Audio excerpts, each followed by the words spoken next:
My name is Jeff Pniowsky. I'm a lawyer with the law firm of Thompson, Dorfman, Sweatman. I practice almost exclusively in the area of tax dispute resolution.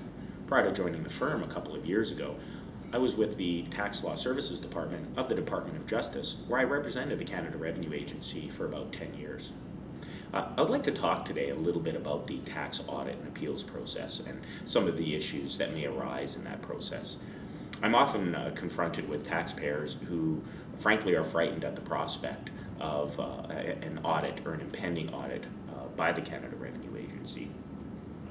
It's not a fun thing to be audited by the Canada Revenue Agency. Their powers are immense. They can ask for all kinds of documentation, and of course the end product of an audit can be a reassessment, which could run anywhere from a few $100s to thousands and thousands of dollars, and in some cases I've been involved with audits that have resulted in millions and millions of dollars. So it's important when you're engaged by the CRA in an audit to understand some of the issues that are involved. When you're first approached by the Canada Revenue Agency, they'll often give you a request for information. A request for information is usually a simple letter. Sometimes they'll do it over the phone. A simple letter asking for your organization or your own books or documents and records. Sometimes, and usually in more significant audits, the CRA will issue what's called a formal requirement for information. A requirement for information oftentimes will ask for the very same things that they'll ask for in an informal request for information, except the implications for not responding in a requirement for information are more significant. And in fact, it's considered a quasi-criminal offense to not respond to a requirement for information. So it's important at the outset when you get a request or requirement for information, to figure out exactly what type of document you're looking at from the Canada Revenue Agency. And oftentimes it's very difficult to distinguish between the two, and you'll often need a legal counsel just to determine whether it is a requirement or a request for information. Once you've settled that and you're in the course of providing information to the Canada Revenue Agency, oftentimes questions are asked as to what exactly can the Canada Revenue Agency look at. Unfortunately for taxpayers, the information gathering process is very broad. The CRA has vast powers to compel information. The reason being is we have what's called a self-reporting taxation system. Individuals don't have to submit all of their documentation to the government every year to report their taxes and have the government go through it and then figure out what their taxes are. In fact, individuals prepare their own tax returns, and usually the CRA accepts them as filed. And only after that does the CRA have the ability to, or does the CRA enter into the process of spot audits or audits on certain individuals to verify compliance. Because of that process that we have, the CRA is given broad powers to compel information. A question that's often asked of me during an audit is, what powers does the CRA have to compel third parties, suppliers, customers of taxpayers during an audit? And the answer is the CRA has the same powers with respect to third parties as they do against the taxpayers. This can be a source of embarrassment, and indeed sometimes it can be a source of a breakdown of the relationship, depending on the nature of the audit, the level of trust that's involved between the parties, and the type of information that the CRA is requesting of the third parties. So for instance, the CRA may ask for a very specific piece of information from a customer or a client, and that information is readily available, the third party is willing to provide it, and that's the end of the matter. Unfortunately, there are times where the CRA asks for vast amounts of information that is very difficult for the third party to obtain, is very costly for them to obtain, and the type of questions that are asked can be very probing and reveal things that you wouldn't necessarily want third parties or customers to know about. There's not really a lot you can do once the CRA has begun that process of asking for third-party information. It's oftentimes good to get ahead of the curve and try and provide that information without them having to get that information from third parties for obvious reasons. Once the CRA has completed its information gathering process, they will, if they are going to reassess a taxpayer, they'll issue what's called a proposal letter. A proposal letter is essentially the CRA telling the taxpayer what exactly they plan on doing with the reassessment, how much, and the basis for the reassessment. And then the proposal is given to the taxpayer, and the taxpayer is given one final opportunity to provide a response before a reassessment is given. Depending on the strategy and the nature of the assessment, where one thinks this audit will ultimately end up, will dictate the nature of the response. In some instances, a very thorough response to a proposal letter is warranted. In other instances, a taxpayer may not want to respond at all. After the proposal letter, the next step is the reassessment. A reassessment is a very short document. It essentially has a bunch of numbers on it and sections from the Income Tax Act. And without a proposal letter or other accompanying letter, it's often very difficult to understand exactly what a reassessment is saying. The reassessment is important because if you are disputing what the CRA is saying, then you have 90 days to appeal to the Appeals Division of the Canada Revenue Agency. It's important to note at this stage that simply because the CRA has taken a position and has reassessed, that they're not necessarily right. There are many taxpayers who believe that the CRA is the ultimate authority, that because the CRA, this is what they do, this is their business, they must be right.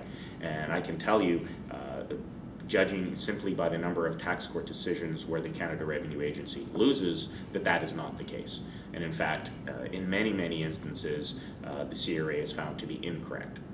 So hope is not all lost when you receive a notice of reassessment or a proposal letter. Of course, they could be right, but it's important, particularly with significant reassessments that can affect your family or your business operations, to have a look at it. Don't simply throw in the towel because the Canada Revenue Agency says they have a valid reassessment against you. If you come to the conclusion that the CRA is in fact incorrect, or you have a valid appeal, then you do have 90 days to object to it. That 90 days, if you pass the 90 days, you have an additional 1 year to apply for an extension of time to do a notice of objection to the Canada Revenue Agency. Once the 1 year and 90-day period has passed, a taxpayer has no relief. There is no jurisdiction for the CRA to determine an appeal beyond 1 year and 90 days. So once you receive a notice of reassessment, it's very important to keep track of the time that you have for completing it, both for yourself and for your advisor if you decide to hire an advisor to assist you in an appeal or objection. At the appeal stage, a CRA appeals officer will be assigned. Depending on the nature of the appeal, depending on the individual who's been assigned, you could get a very good second hard look where the appeals officer doesn't necessarily take for granted what the audit department has done. Other times, unfortunately, what you'll get is a rubber stamp. And it's important from the outset, when you're forming your appeal strategy, to try and determine exactly what level of effort is warranted and worth the expense at the appeal stage.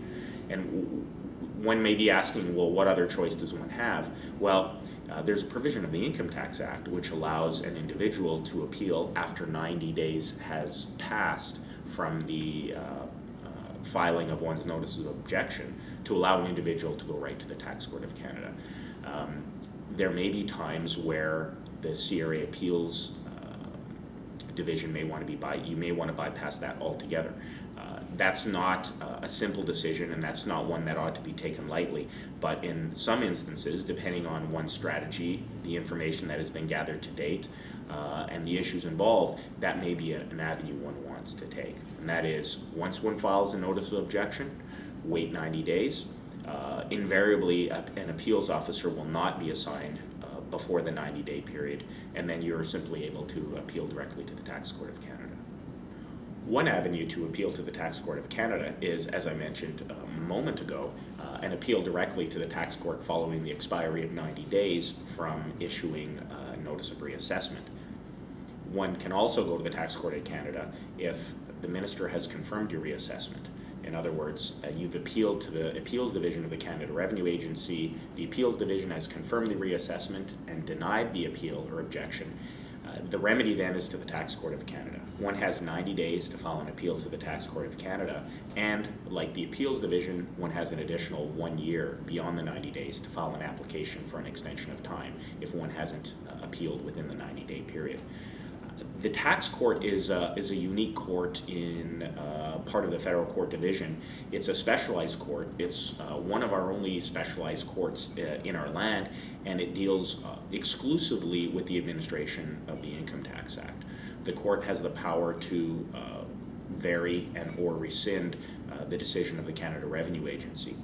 And it's what's called you get an appeal de novo. It's a fresh appeal. The tax court is not bound in any way to the determinations made by the Canada Revenue Agency beforehand. It's a fresh appeal. It's before a judge. Depending on what type of matter you have, you'll usually have a tax court counsel with you, or a legal counsel who appears before the Tax Court of Canada.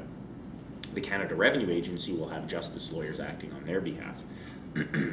And like other matters that go before courts, although going all the way to trial is a possibility, the reality is the Canada Revenue Agency, like any other litigant, wishes to settle matters that can be settled before a court. And the reality is the vast majority of cases that go before the Tax Court of Canada are settled well before the trial, sometimes on the eve of trial, and then of course sometimes even during the trial matters can be settled.